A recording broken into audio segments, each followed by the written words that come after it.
Hello, everyone, and welcome to the latest instalment of the OCC's What's Your Story initiative. Today, I'm talking to Greg Pawsey from Secure Inheritance. Hello, Greg. Hi, James. Thanks for inviting me. Very welcome. Thank you. Thank you for becoming a member of the OCC. You're welcome.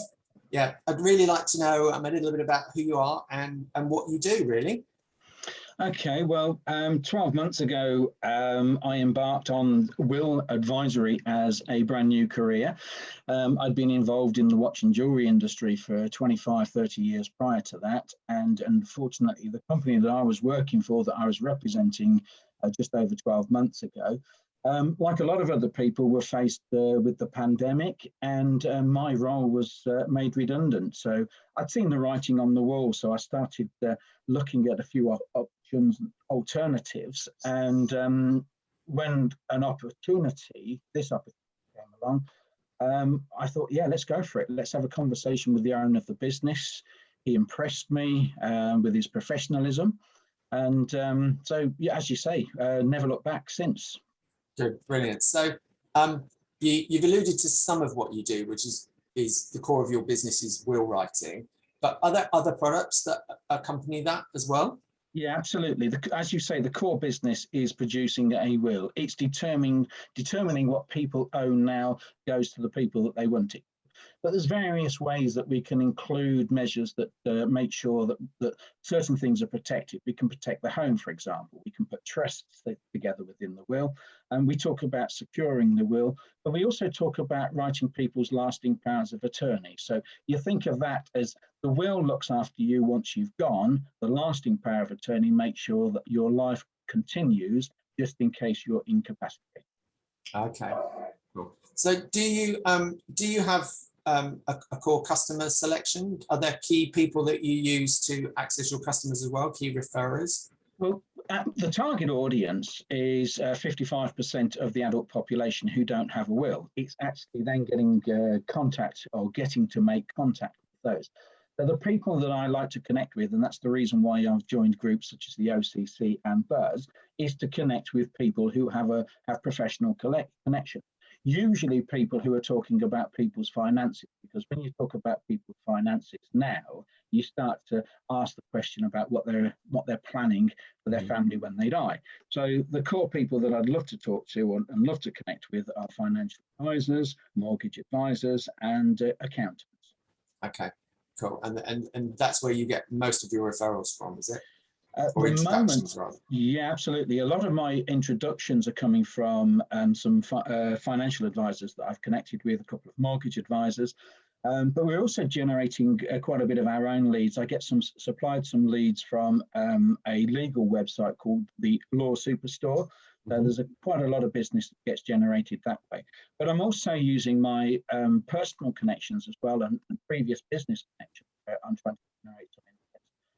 And then it's all about generating our own leads. So before the pandemic hit, a lot of my colleagues would take a market stall or something like that, stand in a high street and accost people as they're walking past and ask them what they've done about securing the inheritance to their family. And in fact, what I've got on my diary as I look up ahead in front of me is an event that's planned at Blenheim Palace at the end of June. It's the National Flower Festival. So if that goes ahead, I've got a stand there where there's potentially 55,000 people that I can talk to and ask whether they've got a will or lasting powers of attorney. But it's all about generating business and generating my own leads as well. Yeah, so it's about using multiple vehicles to access your clients. So I know you do networking. Yeah. In the OCC is about building those dream teams and collaborating. And obviously you're doing the putting your face in front of potential clients at events as well. So I'd like to ask you a little bit about Secure Inheritance and why did you choose to use that vehicle as your business model as opposed to some of the other will writing models that are out there? It was Andrew Stock, the managing director of the business, and I did look at other businesses, and but it was the interview that I had with Andrew. We had two interviews. I think it was probably the first time I'd ever conducted a Zoom interview. I think, like a lot of people, May of 2020 is probably the first time that people started to get to grips with how Zoom worked. So we had the training as well. That was all online, whereas I think we were one of the first groups that it had all been done online. But I met with Andrew virtually. In fact, I've never met the guy. I've never physically met him. So he's probably 6'2", but I think of him around about 4 inches high. It was him. It was his enthusiasm. It was his passion for the business, and it was a case of actually making sure that we get the basic knowledge through the week's intensive training that we do. But then it's continual professional development, and I think everybody in the finance and the legal industry talks about CPD. It's continual professional development. So we're doing training courses once every month, and then we also have another course, another morning, where we talk about various other things that we can help support our clients. But also we talk about what we can do to help generate our businesses. And as a group within the company, there's around about another 25 will writers and will advisors in the company. So we get these little groups together where we exchange ideas and can we offer a little bit of help when we're faced with certain problems that need to be resolved. Okay, cool. So you mentioned that there are, apart from yourself, there are about another 25 people as part of Secure Inheritance. So, and I know you're based in Cherwell, which is a bit Bicester and Banbury. So are you limited to a patch, or can you take business from anywhere in the UK? Or I can take business from anywhere in the UK because we have this wonderful medium in front of us, don't we? We have this Zoom. Now, I much prefer talking to people and visiting my clients face to face, because I think when you're in that face to face meeting, when you're in somebody's personal space, there's messages that you can pick up from looking around, and it's just seeing photographs on the wall, identifying the family, making that small talk while they go to make a cup of tea. Just before you get down to the real part of the business, you can find those nuances. You can get what their personality is, and then start steering the business and talk conversation into what is going to help them best. But no, we're not limited to any area whatsoever, because I've got the contacts from previous businesses I've been in. I've got customers, I've got friends, I've got people who are working for different watch brands who I've spoken to, and we've actually put their wills together. And they come from as far afield as Manchester, down to Salisbury, and also London. So I'm still getting out and travelling whenever we can. Okay, cool. So basically, you can do a will for anybody anywhere in the UK. Absolutely, yeah. And we say England and Wales because the will laws only apply to England and Wales. If you're in Scotland or Northern Ireland, it has to be done under a different authority. Okay, cool. So so I can imagine a lot of what you do is business to consumer, because we're all consumers when it comes to will writing, yeah, and similar for IFAs as well to a degree. But do you have any do you do any collaboration with HR professionals, because they may be working with businesses that have staff that need your services? Or yes, I've tried to make a number of connections. Now, I've connected on LinkedIn with a couple of HR people. The biggest issue that I've had at the moment, and I think that now that lockdown is easing, when you talk to an HR professional, their main focus is on sorting out redundancy packages, furlough payments and things like that. So there are a couple of people where I've actually begun some dialogue, but it seems to have just been put on the back burner. And when the time is right, those people will be followed up, because I've got a continual supply or lead generations, leads which need to be followed up as well. So I'm going where the money is at the moment. So I'm following where the business is coming in, and I'm sure there'll be a quiet week or a quiet month in which and then I can start following up all these contacts, all these initial contacts I've made. But talking to HR professionals, HR consultants, I'd love to have conversations with them and just see what sort of value we can offer. But it's getting that message over to the owner of the business. So Yeah. there's a couple of people I've spoken to, and they're talking about offering financial services or a pension service, and that just works hand in hand with making sure that they've got a will written as well. Okay, so that's really about finding the right kind of people who've got a similar outlook to you that you can collaborate with and build a dream team, really. Yeah, absolutely. And we recognise people have got different personalities, and if I can click with somebody who's got a personality that's similar to mine, look, sometimes we can be very serious, and at the end of the day, business is business. But my view on life is always let's enjoy it while we're doing it. We're only on this planet once. Let's enjoy it. That's quite right, quite true. So if you notice, I brought across the collaboration thing there very, very, very cleverly, because that's part of what the OCC is about. So do you collaborate with a lot of people to deliver your service and to access clients? And so I was going to say there's a couple of financial advisors that I'm working quite closely with. But in terms of HR people, no, not yet. And I'm hoping that there are some good HR consultants within the OCC and also on the Buzz network. So I'd love to have some decent conversation. So do you do other collaborations as well? Do you get people do you work with graphics designers and social media people and those kinds of people to help you build your brand and your brand awareness in your local area? Yeah, what I've tried to do is try and understand and find out, have those one-to-ones with people and find out what their business is.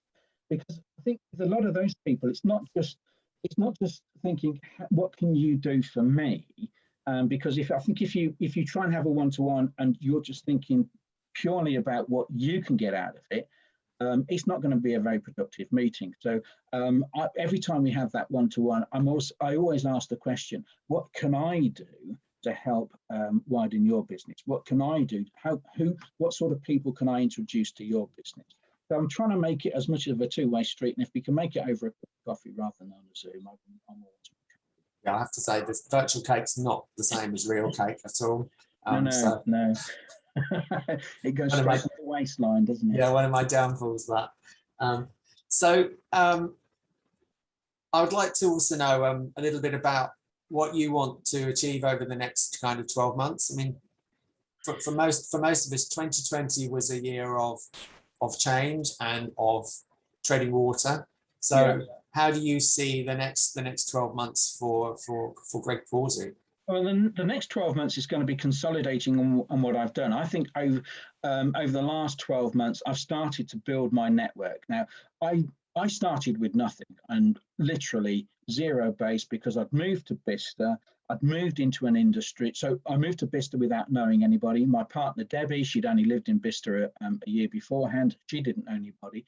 So I'd moved into this beautiful town, not knowing anybody, thinking that what we were going to do was join all these clubs, start socializing, but then the pandemic hit. So we couldn't go out and talk to anybody. So that was compounded by the fact that I was suddenly in a new industry. Again, something where I didn't know anybody at all. So if you're talking about a zero base, this is the classic example of it. So coming across and identifying that Buzz and OCC was the best avenue for me, because I think it reflects my personality a little bit more. My view was to try and make friends as well as making business connections. Let's make friends as well. And so I think over the last 9-12 months or so, people have got to get used to this smiley, chirpy little face that I've got, haven't they? Was it somebody described me as the funniest will writer? And I don't know if I'm quite proud of that or not. Is that not a good thing, though? Well, I think the fact that it sets me out as a bit different to any other will writer. Because once we start talking to people about writing the will, you've got to use the word death and dead. And you can come across as the Grim Reaper, which if anybody, I think those of you who have got to know me reasonably well now, know that I try not to dwell on the dark side too much. So, but it's really important to have a differential, and if the differential that you're presenting is being a being professional, but still having that sense of humor and that ability to keep a fairly dark conversation light, that's going to be really powerful in the long run. Yeah, I hope so. And at the end of the day, I don't think I've done anything different. I've not gone out and changed myself. I think I've always been like this. And I accept that it's not everybody's cup of tea. And there are some businesses in the past where it's been very methodical. Okay, great. They probably haven't ever been my strongest client, but the people that I can build a relationship with, that can build a rapport with, those have always tended to be. And I like to take that through when I'm doing my consultations, because one of the things that I do say is that I'm trying to provide a jargon free. There's nothing worse than when people start using AFCs and BBCs and HIZs and things like that. That just confuses people. So whenever I'm doing that consultation, I always say to them, look, if there's any questions that you have, if there's something that you don't understand, then please ask me. But I try and avoid all that legalese. I deliberately don't wear a suit and tie. Obviously, I'm smart. I wear a jacket, but I want it to be casual. We're talking about people sharing their innermost thoughts and what they want to achieve, and they've got to be relaxed with me. And I try and make people feel as at ease as possible, because that's how I would want to work. Yeah.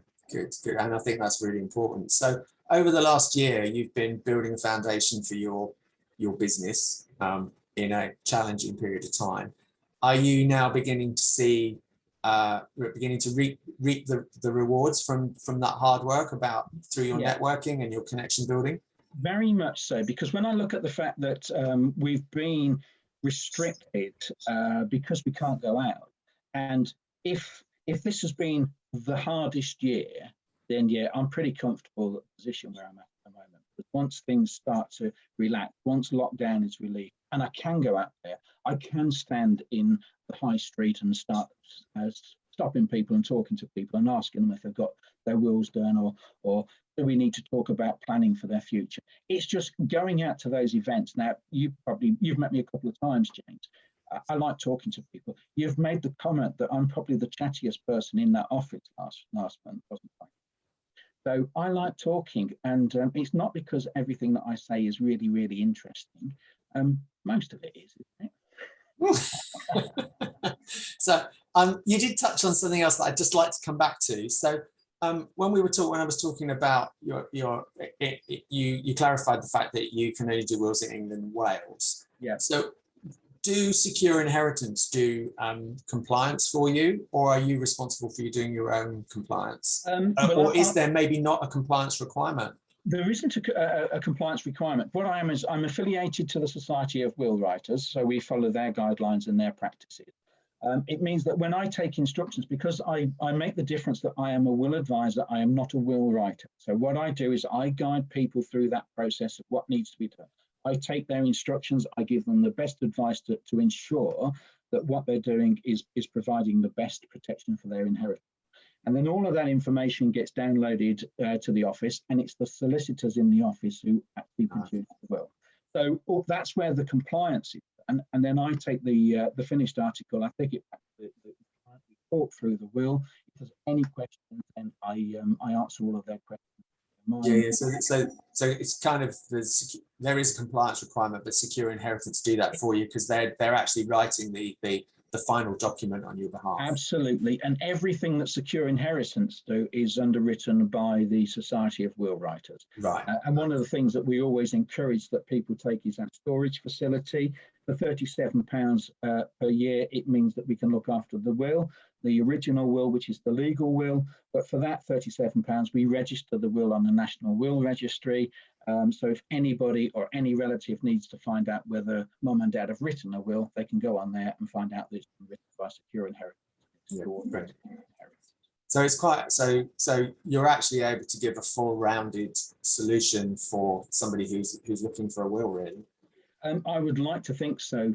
Yeah, definitely. And one of the things that we're just going through at the moment is training for business wills as well. So we're looking at trying to secure people's businesses as well as their personal things. Now, the connections that I've got with my with the financial advisors, I always say to them, you look after the financial side of things, But when you introduce me to one of your clients, I want to make sure that I'm looking after their emotional needs, so to secure their property. It's to make sure that everything that they've worked hard for all of their life goes to the people that they want. Now, in most cases, if you die without a will, it's called dying intestate. It means that you can't guarantee that everything that you've got is going to go to your family. But by putting it into the will, that is the legality. That is putting it. That is making sure that what you've got goes to where it wants it, but where you want it to. So I've got another question now off the back of that, which is that obviously, if I have a will and I die and my will goes to probate, do you as the family advisor, are you involved in that probate process, or No. would I have to go and find a third party to support me with that? You can get in touch with me, and I can steer you towards. The company has just started a connection with a probate specialist. But also, when I'm taking people's instructions, one of the things that we offer is an executor support facility, which means that we offer an online facility where we guide the executors through the process of probate. It means for a fee which is substantially less than the 3 to 5% most solicitors charge, that's 3 to 5% of the client's estate. We guide them through that process, but we also, if they're following our process, we take over the legal liability to make sure that the process is completed legally and correctly from start to finish. Okay, cool, brilliant. Well, thank you, Greg. Thank you for sharing your journey and for telling us about yourself and secure inheritance. And I'm hoping that you'll be able to get some great connections with the other members of the OCC as a result of your insight here today. Yeah, I hope so. And I've started to meet quite a few of those, but now that we can meet in person, it's absolutely fabulous. So I'm looking forward to lots of coffees and lots of cake. Real cake. Real cake, yeah. Brilliant. Thank you so much, Greg. Thanks, James. Thanks for inviting me. Really appreciate it. Good luck.